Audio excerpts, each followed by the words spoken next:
पगैले पटाई हो टूटे नाइन कर ओहाई। हिले ना डोले ले बोका खानी बोले ले भौजी की आवा खटाई। तहरा कहला से मान जाई का हो तनीबू पानी को होले आई का हो। ऐसन करे नहीं कबो कितना पिए लाई तब ना ये कुरका के फाड़ देले बहा। पीके होलिया में भौजी के बतार दतवा चियार ले बा। पीके होलिया में भौजी के बतार दतवा चियार ले बा।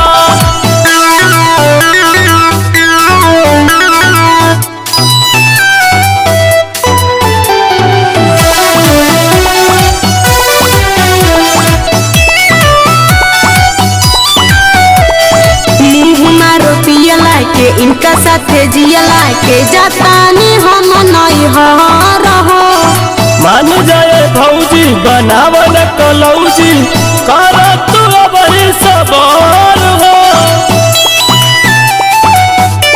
तपर मधु तू ही बतावा का हम करी हो।